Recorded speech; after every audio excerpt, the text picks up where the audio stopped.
There was a time when men believed reason was the greatest gift, that understanding the laws of the world could bring meaning to all things, even pain. But war, with its indifferent cruelty, obeyed no logic. And in that paradox, Viktor Engel saw his life dissolve, a formula without a solution. Before the uniform, he wore lab coats. Before the rifle, he held test tubes.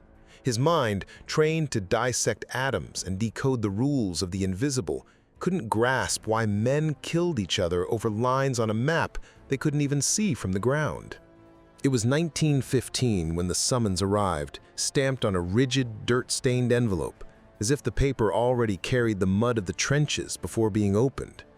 The official seal crushed any protest, and there were no formulas or arguments that could dissolve his obligation. At the university lab, silence conspired with his dread. He walked one last time among the dark wood benches, the glass jars labeled in hurried handwriting, the familiar smells of sulfur, ether, and fresh ink. There, Viktor was more than a scientist. He was a whole man. But war, he would soon learn, had no room for wholeness, only fragments. His father, a retired railway worker, spoke something about honor, country, and duty. His mother, muted by fear, simply smoothed the coat she had sewn herself. Her eyes held the only truth, goodbyes that might never become reunions. The military train that carried him to the front seemed to pass through a land that had forgotten the color green. Everything was brown, gray, dry. Even the trees appeared bowed in resignation. Around him, men talked too loudly, laughed too hard, as if mocking their own uncertainty. Viktor, however, remained silent. He had always thought more than he spoke, and in that crowded car, thoughts echoed like hammers. He imagined the human body as a network of reactions, stimulus, response, impulse, recoil, and he wondered what breaks first in a man when war calls: reason, faith, or something more invisible still, hope. Upon arrival, he was not immediately sent to the battlefield, but to the Chemical Support Division. The command, hearing of his background, believed he could be useful handling unstable compounds, catalysts, and formulas soon to be released into enemy trenches. A noble use of science in the military's eyes. But for Viktor, it was the birth of a silent guilt. The days began to blend. Formulas came printed in orders and manuals. He adjusted concentrations, measured exposure times, calculated wind direction. The math of death was precise, but no less barbaric. When gas was first released, Viktor couldn't watch, but he heard. The sounds, the muffled screams, the silence that followed. "It's to save our men," said an officer, but he knew there was something rotten in that logic, like pouring fire to extinguish a blaze, one flame devouring another. In rare moments of rest, Viktor scribbled formulas in a torn notebook, not because they were useful, but because they anchored him, as if he could still remember who he had been. In one corner of the page, he wrote a sentence that echoed through his mind. "Science doesn't judge, but man does." And that's what hurt most, because he judged himself every night, every breath. One day, he approached one of the wounded soldiers, young, frail, named Dieter. The boy could barely open his eyes, burned from the inside, yet still breathing. Beside him lay a charred diary, its pages fused together. It was all he had left. He picked it up. The smell of burnt paper made him recoil, but within that contaminated object there was something science couldn't touch. A life, memories, affection. He couldn't read the words, but he understood everything. In that moment he knew. The science he once loved served life, and now it was used to destroy it. The logic of chaos, the inverted formula of existence. The next morning, a new order arrived. This time, Viktor was to accompany a group to the field, measure the effects, and prepare the next gas release. He hesitated. His hands trembled as if refusing to obey, but the sergeant's eyes were cold as metal, and duty a blade. Viktor marched with the group. Each step unraveled a formula in his mind. Reality was no longer made of numbers, but of flesh, blood, and dust. And for the first time, he asked himself in silence, for how long? There was an almost cruel precision in the way the gas spread, as if it followed an invisible plan, more organized than the very men who released it. Viktor Engel, eyes half closed and body wrapped in a coat that barely protected him from the cold or from conscience, stared at the horizon with the unease of someone who knew exactly what was coming. He didn't just see greenish-yellow mist. He saw molecules binding, atoms tearing into living tissue, lungs corroding from the inside. It was a knowledge that saved nothing. In fact, it made everything worse. Every scream from a dying enemy echoed through him like a chemical equation of guilt. That morning, a new order had arrived. The previous experiment had been deemed successful. Cold words, technical and detached, written with the impersonality of a report. But what Viktor had witnessed and couldn't forget was a group of French soldiers, all too young, falling one by one like leaves blown by a wind that spared no one. One had tried to tear open his own throat for air. Another dropped to his knees as if praying for a relief that would never come. And in the middle of it all stood Viktor, clipboard in hand, calculations on paper, his stomach burning. In his rare moments of rest, he hid inside a makeshift tent behind the chemical supply depot. Far from the screams and the mud, Viktor scribbled formulas. But gradually the precision faded. His notes turned to trembling lines, incomplete equations, sketches of faces he couldn't forget, and names. He started writing names. Dieter, the boy burned from within. Friedrich, a fellow chemist drafted weeks before and never heard from again. Clara, his younger sister, who once sent a letter with dried flowers inside, saying he was the beauty of the family. Next to each name, he wrote small sentences, like secular prayers. He coughed as if made of glass.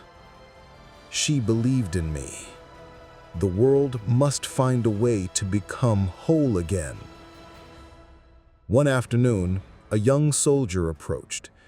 His name was Albrecht, and his eyes always seemed afraid, as if they didn't understand why they were here. In his hands, he held a wooden box with smudged labels. The officer had asked Viktor to analyze the vials. Viktor nodded. Before Albrecht left, he noticed something on the boy's collar, a silver medallion of the Virgin Mary. It struck him in an unexpected way, not out of faith, but memory. His maternal grandmother wore the same. She used to say that every metal had a soul, and silver was the metal of regret. That night, Viktor couldn't sleep. The wind hissed through the canvas. The smell of chlorine clung to everything, his clothes, his skin, his thoughts. He remembered the first time he fell in love with science. He was 17. An old professor with ink-stained hands and bright eyes had shown him how potassium permanganate changed color with different salts. It was like watching magic follow rules. It was beautiful. But now the same chemistry that once felt like poetry had turned to poison, and he, a would-be alchemist, had turned gold into blood. The days that followed were worse. A new batch of experimental gas had arrived, stronger, more efficient. Tests would be run at the front, with Viktor present. He was to measure effects, collect data, Report results. During preparation, one of the vials fell and shattered, releasing a sweet, sickly smell that slithered into the corners of the storage tent. 2 soldiers rushed to open the tarps and disperse the air. No one was injured, but in their eyes, Viktor saw the same animal panic he had seen in the enemy. That's when something inside him began to crack. Later, returning to his tent, he found a letter. It was from Clara. Only a few words, but each carried the weight of stone. The world out here is changing. Mother prays for you. I try not to hate who you've become. He read it in silence, then again and again, then burned the letter in a lantern flame. Not out of rage, but shame. On the night before the field test, Viktor awoke from a nightmare. He had dreamed of being back at the university lab, but all the jars were empty, filled with dirt. He tried to find something pure, but everything was contaminated, even his hands. He looked down at his palms.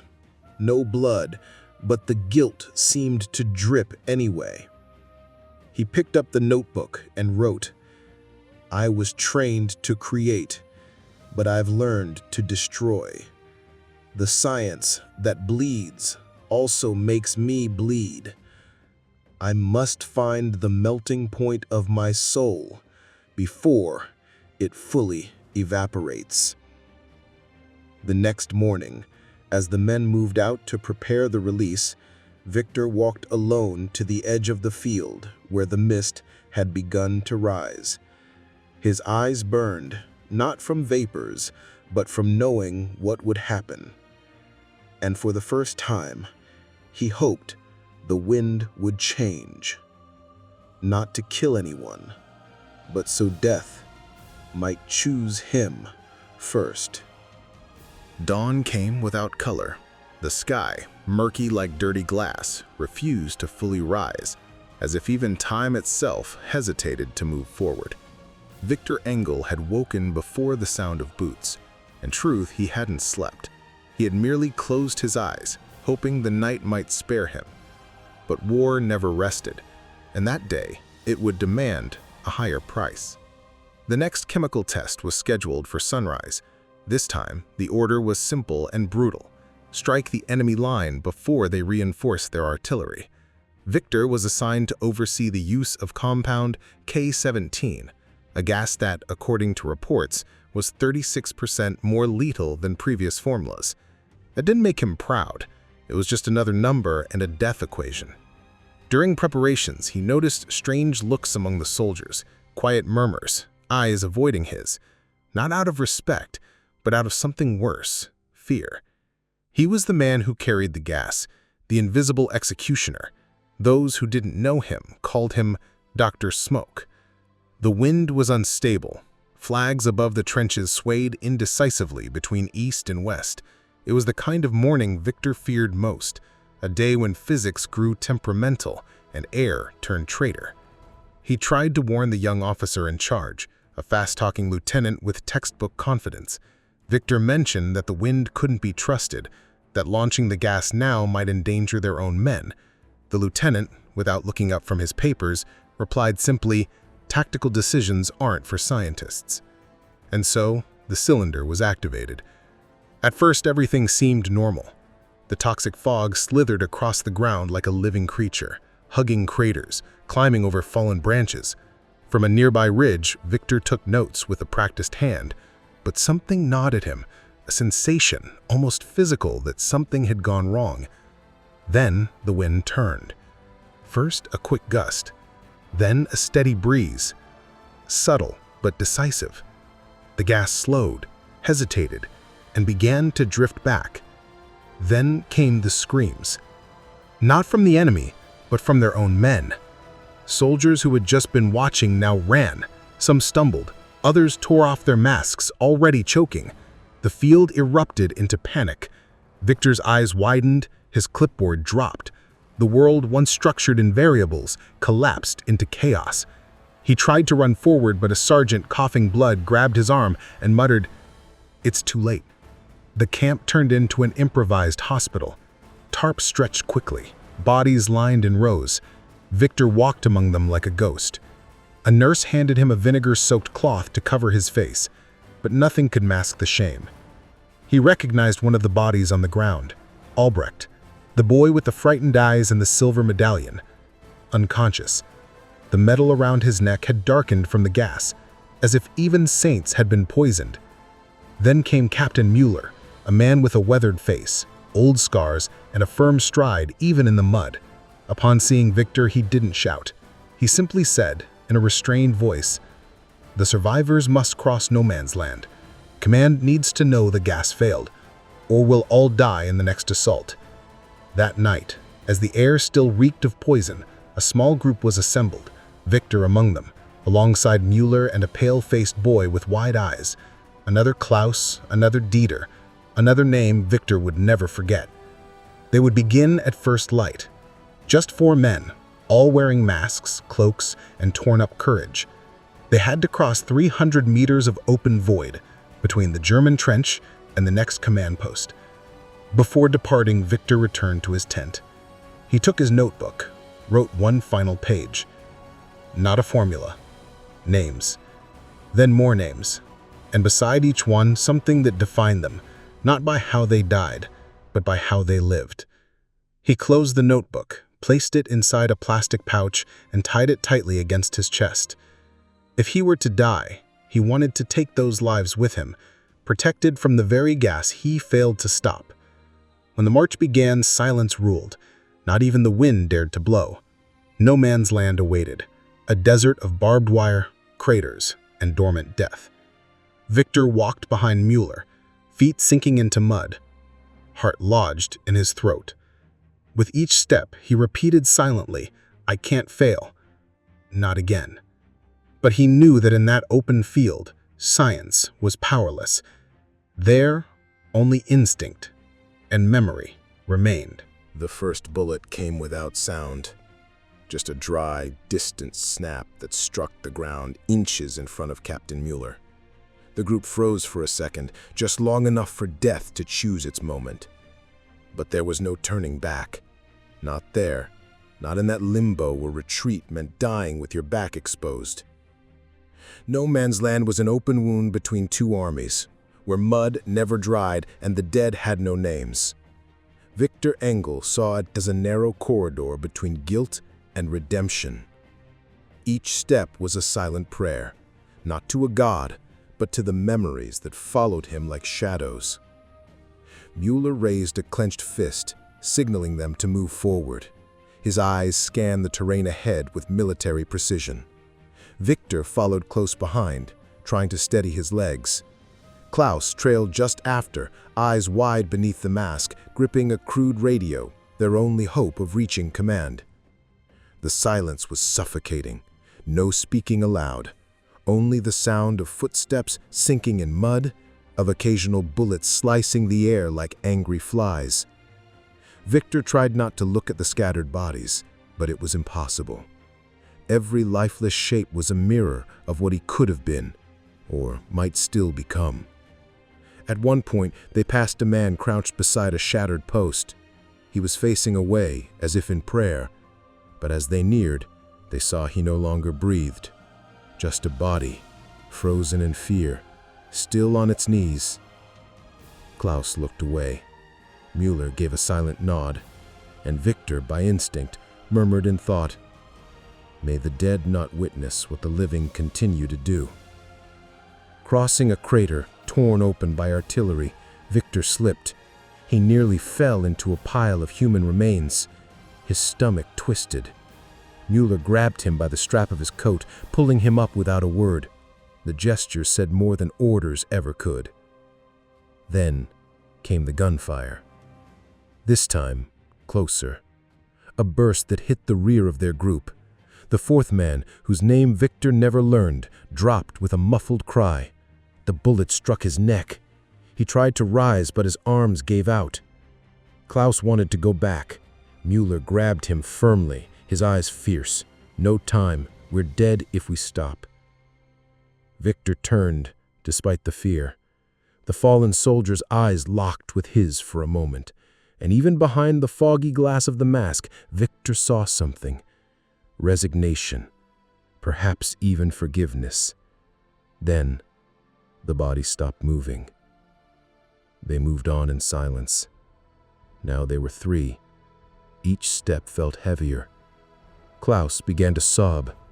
He didn't speak, but the ragged breathing through the mask revealed his panic. Viktor moved closer to him and, without breaking stride, placed a hand on the boy's shoulder. He said nothing, but the touch was enough.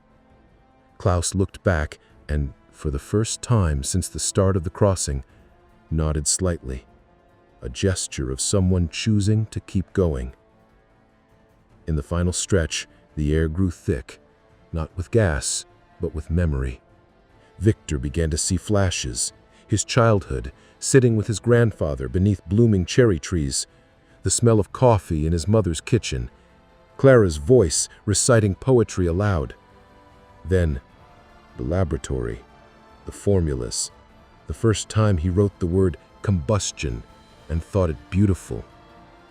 He thought, how did something so pure become so filthy? And then remembered a line from an old anatomy book. The human heart beats not only for the blood it carries, but for the memories that feed it. They spotted the forward outpost just before dawn. A camouflaged tent guarded by two soldiers who almost fired before recognizing their uniforms. Klaus collapsed to his knees, exhausted, the radio slipping from his numb fingers. Mueller remained standing, though his shoulders bore the weight of everything they'd lost. Viktor said nothing. He simply removed the notebook tied to his chest and handed it to one of the officers. He said in a dry voice, "They need to know what happened. All of it." Hours later, now in relative safety, Viktor sat beside Klaus, who was sleeping for the first time in 2 days. Mueller spoke with command, arranging the next steps. War never waited, but Viktor, in that moment, allowed himself to pause. He picked up a pencil and wrote the final entry in his notebook on a fresh page, with hands still dirty from the field. He wrote, "I crossed no man's land, but something deeper crossed through me. The names of the dead, the touch of the living, and the absence of meaning that taught me the value of memory. If I survive this war, it won't be as a chemist, nor a soldier, but as a witness." The next morning, the fog had given way to sunlight, a pale, timid light, but enough to reveal the jagged edges of what the night had left behind. It was rare to see brightness at the front. Rarer still was to feel it as a symbol of hope. Viktor Engel looked up at the sky with narrowed eyes. For the first time in weeks, he didn't just see smoke or gray. He saw blue. A faded, fragile blue, but real, like a piece of the old world trying to survive the new one. He had survived the crossing, but inside, something had quietly broken. Not with pain, with clarity. Command had received his report. The effects of gas K-17 were filed as classified. The deaths would not appear in official statistics. The crossing was labeled an act of bravery under adverse conditions. But no medals were awarded. To the war machine, they were just gears still turning. To Viktor, they were names, and he refused to let them be erased. That night, sitting in a corner of the forward post, Viktor opened a fresh sheet of paper and began writing. Not to high command, not to science, but to Clara. "My dear sister, if this letter reaches you, it means I've survived another day. But I cannot tell you I'm the same man who left. There are things time does not return and others that war tears away without asking. Yesterday, I crossed no man's land. I walked over bodies, through mud and silence, I saw a boy die holding Faith around his neck. I saw others still alive who no longer knew if they were breathing or just waiting to stop. But I also saw something war hasn't yet destroyed. Humanity. In a touch. In an unspoken word. In a hand reaching through the mud to lift another. And in that, Clara, I found a spark of who we once were. I cannot promise I'll come home, but I promise I'll carry every name this war tried to erase. And if I have the strength, when all this is over, I'll tell their stories. Not as a soldier, but as a man, as your brother, as a living memory. Tell Mother I still remember the smell of her coffee, and that I miss the quiet in our garden. With love, Viktor. He folded the letter carefully, as if folding a part of himself, placed it in a waterproof envelope, and gave it to a nurse heading to the rear. He asked only that if he didn't return, it be delivered. The nurse nodded with downcast eyes. He had heard such requests before. The next morning, Viktor walked to the edge of the field, the same place where months earlier he had released his first formula. The same place where he had watched the gas turn on his own men. In his hands, he carried the notebook. He stopped beside a decommissioned trench, looked out at the emptiness, and calmly placed the notebook inside a small metal box. He buried it between the stones. There, he buried the science that had bled. There, he left the testimony that must not be forgotten. Back at the shelter, Mueller was waiting. The captain studied him for several seconds before asking, "Are you ready to move forward?" Viktor didn't respond right away. He looked at Klaus, asleep again, the radio still held tight in his arms, then down at his own hands, and finally said in a low, steady voice, "Now I am." There is something in memory that survives time, gas, and war. Something the manuals never record. Names, gestures, silent glances. Viktor Engel never became the subject of statues, but what he wrote, what he lived, what he preserved served as a foundation for others to remember, so that future wars would not just be numbers, but stories, people, voices that smoke could not silence. Because, in the end, science doesn't always redeem, but truth does.